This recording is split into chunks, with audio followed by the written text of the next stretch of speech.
भगवान का अतिशय, वहां कुछ नहीं करना पड़ता, कुछ ना करो फिर भी आनंद ही आनंद होता है। और एक अतिशय और है, आकाश का निर्मल होना। आकाश स्वच्छ हो जाता है, बिल्कुल साफ हो जाता है, कोई गंदगी नहीं रहती है, कोई बादल, काले बादल नहीं होते हैं, सफेद बादल नहीं होते हैं। जहां भगवान विराजमान होते हैं वहां देवतागण सेवा करने पहुंच जाते हैं प्रभु की, और वहां के आसपास का वातावरण आकाश तक निर्मल कर देते हैं, धरती साफ कर देते हैं, आकाश को भी साफ कर देते हैं। दोनों चीजें निर्मल हो जाती हैं। कहां? जहां भगवान रहते हैं। आज यदि पता चल जाए कि आपके बामोर कला में प्रधानमंत्री आने वाले हैं, 1 महीने पहले से तैयारियां होने लगेंगी। जितनी सड़कें टूटी पड़ी होंगी ना, सब बन जाएंगी, और हो सकता है 1 महीने में बढ़िया वाला गेस्ट हाउस भी बनके तैयार हो जाए। और उनके नाश्ते के लिए विदेशों से अंगूर आ रहे हैं, ये आ रहा है, वो आ रहा है। एक प्रधानमंत्री की इतनी तैयारी होती है। मैं ग्वालियर में थी, वहां प्रतिभा पाटिल आई, सिर्फ उसको वहां नाश्ता करना था, 3 लाख रुपए का नाश्ता हुआ था। अब उसने कितना खाया होगा बताइए मुझे। एक वैभव है प्रधानमंत्री का, एक वैभव है। जब वर्तमान में प्रधानमंत्री का इतना वैभव है तो हमारे तीर्थंकर का कितना वैभव होगा। तीर्थंकर के लिए, यहां पर प्रधानमंत्री के लिए तो मनुष्य काम करते हैं, वहां पर तो हमारे भगवान की सेवा के लिए देवतागण तैयार खड़े रहते हैं। और उनके लिए यहां पर तो सड़क बनती है, हमारे देवतागण तो पूरे गांव के पूरा शहर ही साफ कर देते हैं। एक धूल नहीं मिल सकती, एक कंकड़ नहीं मिल सकता, एक मिट्टी नहीं मिल सकती, पूरा शहर साफ कर देते हैं। और इसके साथ ही भगवान जब विहार करते हैं तो उनके आगे आगे धर्म चक्र चलता है। क्या चलता है? 1024 आरे वाला धर्म चक्र चलता है। बड़ा सुंदर होता है, चमकता है, किरणें निकलती उसमें से। और जब भगवान विहार करते हैं तो उनके आगे आगे चलता है। भगवान विहार करते हैं तो कहां पर करते हैं? धरती पर करते, कहां करते हैं? नहीं, भगवान विहार करते हैं 500 धनुष ऊपर, आकाश में विहार करते हैं। केवल ज्ञान होने के बाद भगवान ऊपर उड़ जाते हैं और ऊपर से कभी नीचे वापस नहीं आते। मैं शिखर जी में थी तो शिखर जी में एक बार मैं अजितनाथ भगवान की टोंक चढ़ रही थी, तो बुंदेलखंड के एक भाई भी साथ साथ वंदना के लिए चल रहे थे। वहां चढ़ाई खड़ी थी तो सांस फूल जाती थी, तो थोड़ा खड़ा हो जाती थी, मैं थोड़ी खड़ी हो जाती थी। तो एक भाई ने पूछा, माता जी एक बात बताओ। मैंने कहा क्या? मैंने पूछा, बोले भगवान जब पहाड़ पे आए थे तो कैसे आए थे, ऐसे ही चढ़ के आए थे क्या? मैंने कहा नहीं, मैंने बड़ी सहजता में, सरलता में उत्तर दे दिया, मुझे क्या पता ये क्या अर्थ निकालेंगे उसका। तो मैंने कहा नहीं, भगवान को चारण निधि प्राप्त होती है और भगवान आकाश गमन करके ही आते हैं, वो चढ़ करके नहीं आते हैं। पता वो क्या बोले? तबई तो भगवान के पतो नहीं चलो कि पहाड़ कैसे चढ़ हो जाते हैं। सारे के सारे भगवान पहाड़ से मोक्ष से चले गए और हमें कितना पहाड़ चढ़ना पड़ता है। बात समझ में आई कि नहीं आई? हाँ, शिखर जी में बड़ी बड़ी बातें बनती हैं। एक बार मैं चंद्रप्रभु भगवान की टोंक चढ़ रही थी तो 2 भाई मेरे पीछे पीछे चल रहे थे, वो आपस में बात कर रहे थे। वो क्या बात कर रहे थे वो मैं आपको बताती हूँ। वो कह रहे थे, बोले पता है इधर चंदा प्रभु, इधर पारसनाथ, पता है इतनी दूर दूर टोंक क्यों इनकी? चंदा प्रभु पारसनाथ लड़ पड़े, चंदा प्रभु पारसनाथ लड़ पड़े, तो एक बेटे जाके बैठ गो, एक बेटे जाके बैठ गो।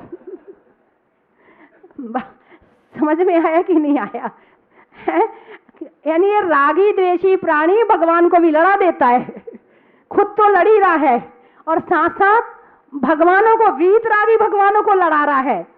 अज्ञानता कितनी है कि भगवान के लिए भी लड़ने की बात करता है।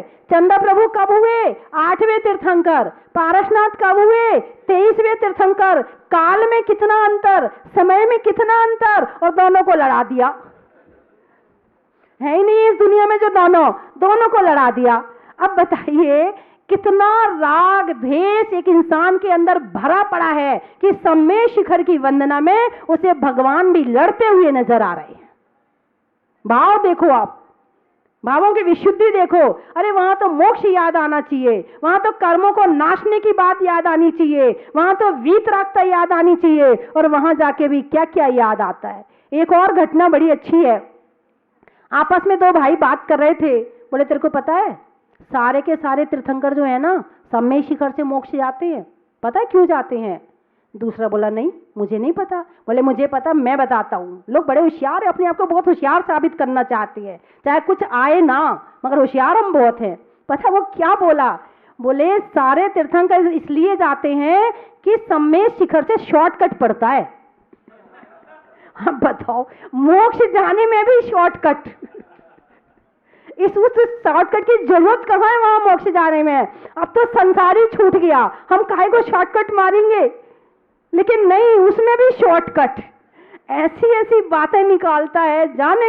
एक बार तो एक प्रश्न आया, प्रश्न पूछा, भाई त्रियंच किसे कहते हैं? उत्तर पता नहीं है, लेकिन उत्तर जरूर देना है, अपने आप को ज्ञानी जरूर साबित करना है। खड़ा हो गया, बोले जो 13 इंच का होता है वही त्रियंच कहलाता है। बंधुओं, हम बिल्कुल नहीं जानते कि क्या क्या है, और कुछ याद भी नहीं रहता। सुन भी लें तो याद नहीं रहता, याद रह जाए तो दोहराते नहीं है, और जब दोहराएंगे नहीं तो याद हमें रहेगा नहीं। भगवान के सामने खड़े होके मन क्यों नहीं लगता है? क्योंकि भगवान का गुणगान करना हमें आता नहीं है, कि उनके सामने खड़े होकर उनके 2-4 गुणों का बखान कर सके, 2-4 गुणों का चिंतन कर सके, बोल सके हम मन में कि भगवान आप ऐसे हो, आप ऐसे हो, आप। हम बोल ही नहीं पाते हैं, इसलिए भगवान के सामने खड़े होते हैं तो दर्शन करने में मन भी नहीं लगता है। तो बंधुओं, समय बहुत हो रहा है, आज आप लोग बड़ी दूर दूर से आए, भगवान का आपने अभिषेक किया, करने में भला का, करने में भला का, एमपी में तला का, और आने वालों में बामौर कला का। बोलिए बड़ा ही महत्व है। क्या बोल रहे हैं आपको? बड़ा ही महत्व है। चलने में पात का, मित्रों में साथ का, तीर्थंकरों में मुनि सुब्रत नाथ का, पंखा में झलने का, बच्चों में पलने का, भगवान के जमीन से निकलने का, अनाज में दाने का, इनाम में पाने का, आज आपके यहाँ आने का। अरे बोलिए ना।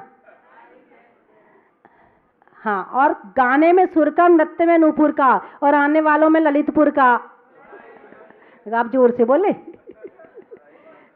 पूछने में हाल का, पूछने में हाल का, चलने में चाल का, और शहरों में भोपाल का। धर्म स्नेही बंधुओं, एक वर्ष में बहुत सारे पर्व आते हैं। कल भी बताया था, कुछ पर्व खाने के लिए आते हैं, कुछ पर्व नए कपड़े पहनने के लिए आते हैं, कुछ पर्व पुराने कपड़े पहनने के लिए आते हैं, कुछ पर्व पटाखा फोड़ने के लिए आते हैं, कुछ गुलाल मलने के लिए आते हैं।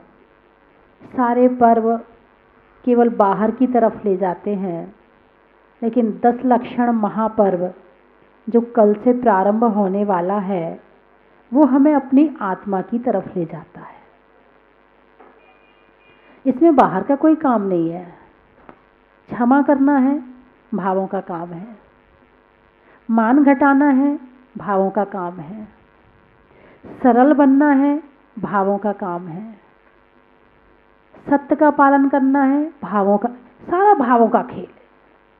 पूरा 10 लक्षण पर्व संयम जरूर 2 तरह से हो जाता है, बाह्य संयम और अंतरंग संयम, इंद्रिय संयम और प्राणी संयम, लेकिन वो भी बिना भावों के नहीं हो सकता है, उसमें भी भावों की आवश्यकता होती है। कुछ लोग तैयारी करते हैं 10 लक्षण पर्व की, पहले दिन कौन सी साड़ी पहननी है, कौन सा सेट पहनना है, सुबह कौन सा पहनना है, शाम को कौन सा पहनना है। हाँ, ये 10 लक्षण पर्व की तैयारी चल रही है। हाँ, जरा अच्छे लगना चाहिए। भीड़ आती है, भीड़ में जब तक अपने आप को दिखाया ना जाए तब तक जाने का क्या फायदा रहा। पर्व कहते हैं अंदर जाओ और भीड़ कहती है बाहर आओ। बताओ आप किसकी बात मानोगे? भीड़ की बात मानोगे या पर्व की बात मानोगे? लेकिन मुझे लगता है कि जानते हुए भी लोग भीड़ की ही बात मानते हैं, पर्व की बात नहीं मानते हैं। हम 10 लक्षण पर्व मना रहे हैं, मना रहे हैं। कैसे मना रहे हैं? बोल के मना रहे हैं, पूजा करके मना रहे हैं, अच्छे अच्छे कपड़े पहन के मना रहे हैं। नहीं, ये बात की बात है। सबसे पहले भावों से मना रहे हैं। यदि भावों से 10 लक्षण पर्व मनाया जाए तो उसके संस्कार हमारे अंदर कहीं ना कहीं गहरे पड़ जाएंगे और न जाने वो दिन कौन सा होगा जब ये महापर्व हमें महानिर्वाण की प्राप्ति करवा देंगे। रावण के 10 मुख थे। कितने? 10 मुख थे। और 10 मुंह से हो सकता है वो बुरे समय बुरी बात करता हो, अच्छे भाव कभी हो तो अच्छी बात करता हो।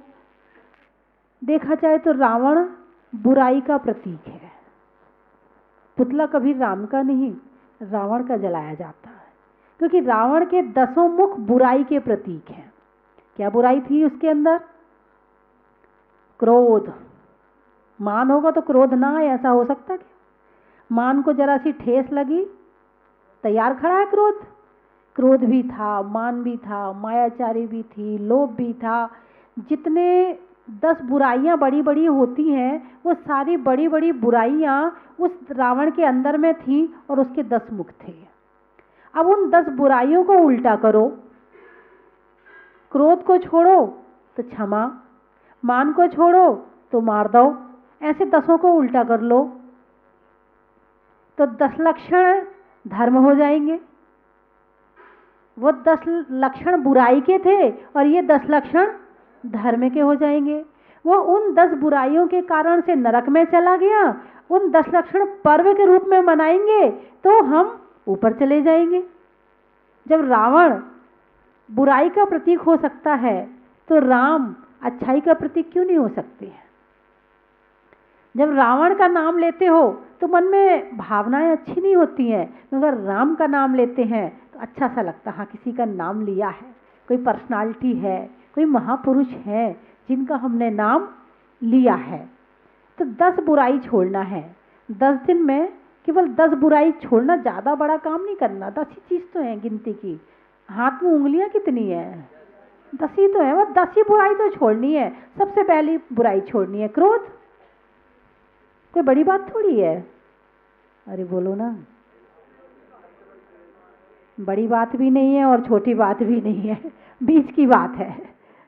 संकल्प ले लें तो बीच की बात है। भाव बना लें तो कहीं ना कहीं फर्क पड़ ही जाएगा।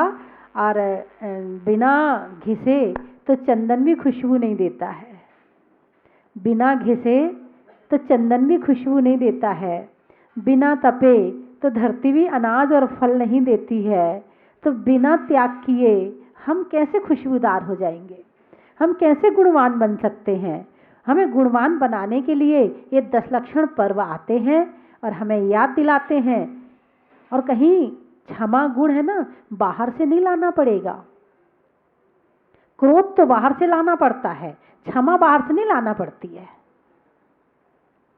मान बाहर से लाना पड़ता है, मारदाव बाहर से नहीं लाना पड़ता है, वो हमारे अंदर है। मान को हटाया, मारदाव प्रकट हो गया। क्रोध को हटाया, क्षमा प्रकट हो गई।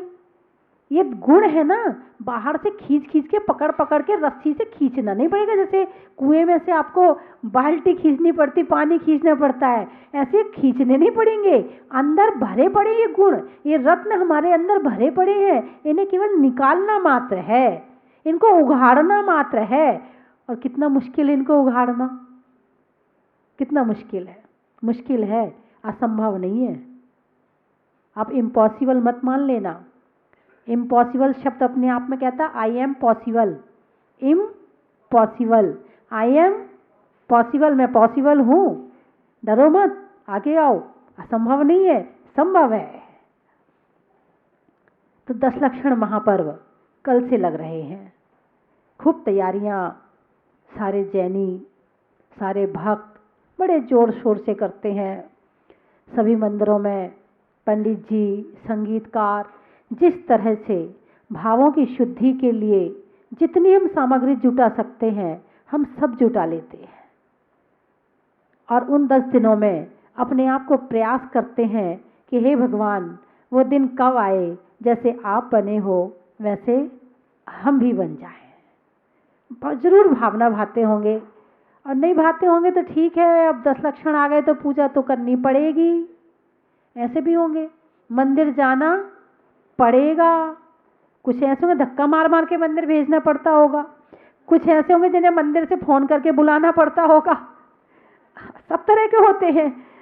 5 उंगलियां हैं, 5 तरह के, जब उंगलियां अलग अलग हैं, अंगूठा के आकार कैसा है, उंगली का कैसा है, इन बाकी उंगलियों का सब, कोई छोटी है, कोई बड़ी है, कोई लंबी है, कोई थोड़ी मोटी है, कोई थोड़ी पतली है।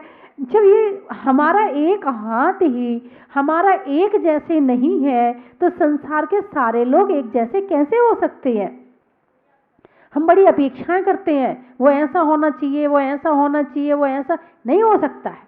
इसी का ही नाम संसार है। जहाँ तक अलग अलग रहेंगे वो संसार है, और जहाँ एक हो जाएंगे वहाँ मोक्ष है। तो जो संसारी प्राणी है वो पैर से बराबर है, जो संसारी प्राणी है वो पैर से बराबर है, और जो हमारे सिद्ध भगवान है वो सिर से बराबर है। बात समझ में आई कि नहीं आई? जहाँ सिद्धालय है तो सिद्ध भगवान, सिद्ध भगवान की जो हाइट होती है तो वो जो ऊंची नीची होती है वो पैर से ऊंचे नीचे हो सकते हैं, लेकिन सिद्धालय में जाके सीधे सिर के ही उसमें रहते हैं, तो सिद्ध सारे सिर से बराबर हैं, और संसारी प्राणी पैर से बराबर है? तुम सब खड़े होगे तो जमीन में सबके एक से पैर होंगे, लेकिन सिर सबके जिसकी जितनी लंबाई होगी, ऊंचाई होगी, उसके हिसाब से सिर रहेगा। तो सिद्धालय में सिद्ध भगवान के सिर एक से हैं और संसारी प्राणी के पैर बराबर हैं। तो हमें पैर बराबर नहीं करना है, हमें सिर बराबर करना है। जिस दिन सिर बराबर हो जाएगा उस दिन हम भी मुक्ति पहुंच जाएंगे।